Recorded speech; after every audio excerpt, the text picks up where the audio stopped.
I just want to say yoga can be for everyone. However, it is your responsibility to determine if you are ready and able to perform this workout video. If you or a family member have a history of heart disease, high blood pressure, or are obese with any physical or medical condition that could be aggravated by a physical activity, please consult a physician before proceeding. If you are pregnant, also consider consulting a physician. If you have any history of injury such as neck, back, shoulder, or knee, please proceed with caution and stop immediately if you feel any pain, lightheadedness, or nausea. The user assumes all risks. Thanks, and I'll see you on the mat. Hello, welcome to Connection Yoga. My name is Kat, and today we are breaking down a yoga pose just for you and for me and for the world to be safe and better aligned and better able to deepen their yoga practice and increase their mobility and happiness and all the things. So before we get to them, we're gonna just start with one pose today, and that is triangle pose. So yoga is made up of a bunch of poses in which we create a shape with our body, okay? And every body is beautiful and unique, and because of that, they may look different in each pose, okay? So one of those poses where we really see it is triangle, okay? So it shows us a lot about our arm length and our leg length, as well as our core and our hip mobility in general. So we get a lot of information from ourselves when we put ourselves into triangle pose. So connect with me as I go over these aspects and many more in this pose breakdown of triangle pose. So first I am going to demonstrate, and then feel free to go along with me and try, okay? So triangle pose. Ta-da! All right, do I look like a triangle almost? All right, so some of the words are a little bit of stretches in yoga, okay? But generally, as you can see, it is an asymmetrical standing pose with one leg in front and one leg back, all right? So we're gonna move through the body, starting with the feet through the legs. Feet, front foot is at 12 o'clock and back foot is at 3 o'clock, perpendicular to each other, okay? So we want a pretty decent stance with our hips in the middle generally of that position, okay? So the heel should be like coming into the arch of the back foot, all right? Next, feet are pressing, both knees are lengthening. So this means we don't want it locked out, okay? We want a soft bend, which allows us to press and engage the muscles that go over the knee up into our quads and also lower into our shin. So we want to be pressing the feet, lengthening, keeping a soft bend in this knee to protect it and engage it, okay?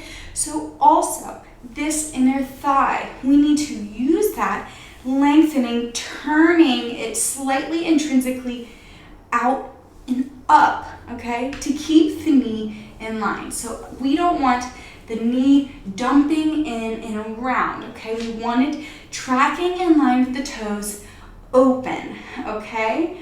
And so you'll see when we get deeper into the pose why that might be a tricky thing that you might have to feel and notice. And so this pose gets in at a lot of our joints, so our knees and our hip joints mainly. So if you feel any pain, listen to your body. That is a huge signal that you need to exit that pose and you need to either adjust your position or the action that you are creating with your body. So keep that in mind as we move in deeper. So next is our pelvis and hip region.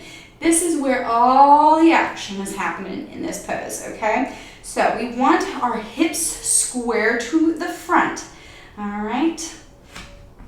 With our top hip slightly coming over as we lean over with our side body. So that pelvis tilting allows for the lengthening to occur on the outside of our hip and our leg here, okay? So the goal is to actively lengthen these muscles, wrapping over our pelvis, our outer hip, and our outer knee, okay?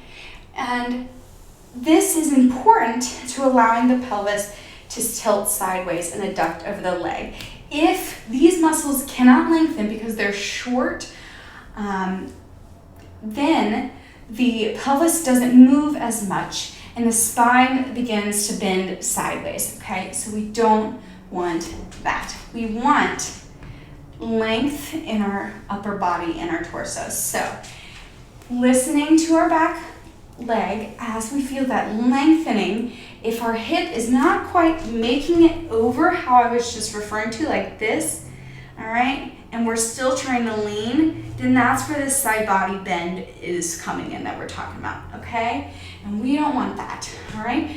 We want the weight of the torso over this front leg. So given that, still remember and notice the sensations you feel in the leg, because this front leg is working most of the weight's in it with our upper torso over it, okay? So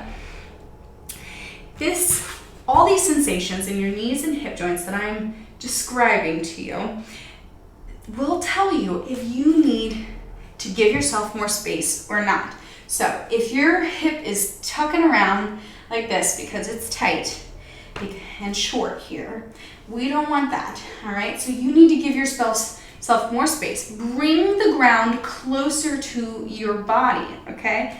A block is perfect here. A stack of books, stacks of cans, whatever you want. A dog, all right? Just don't hurt them. You want this to still be a gentle support, all right? We don't want to collapse into this shoulder up here. We still are lengthening, whether it's a hand on the leg, on the earth, or on a block here.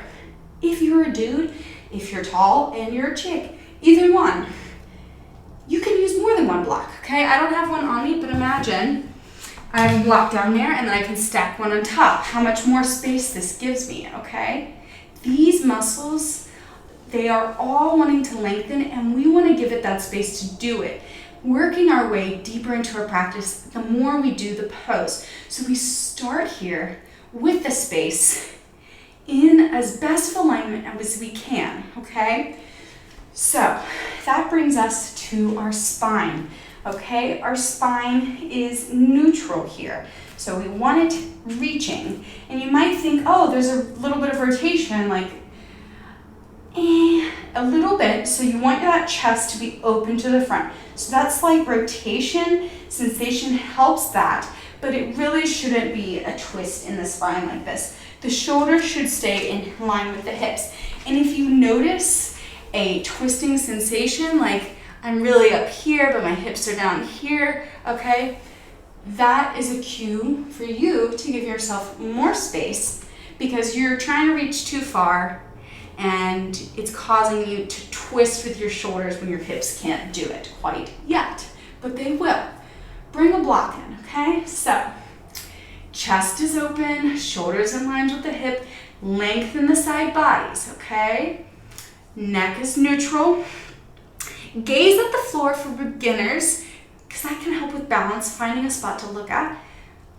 Medium, forward, and advanced.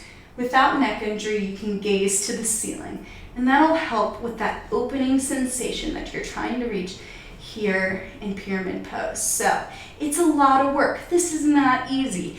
Press the feet, extend the knees, lengthen over them while you're extending out of both side bodies and breathing, okay? So if you get into all that and you realize, I can't breathe, that is another cue. You need to come out a little too deep, okay?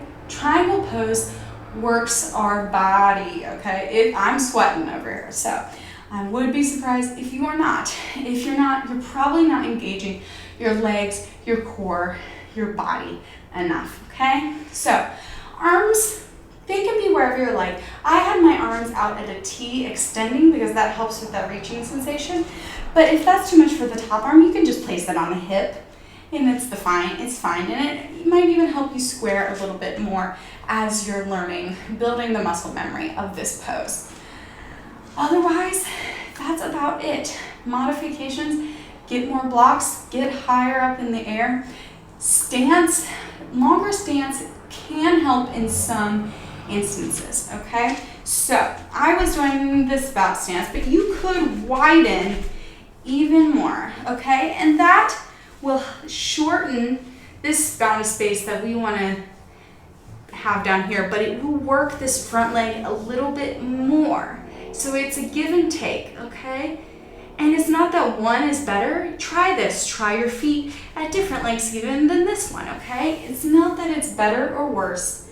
It's just new information about the relationships between our arms, our legs, our muscles, our breath, all of that.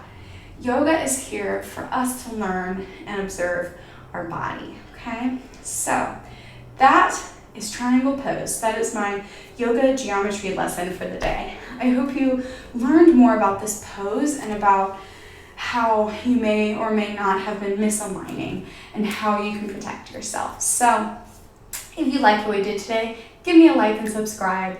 Otherwise, I will see you next time on the mat for a flow or our pose breakdown. And I'll see you there. Namaste.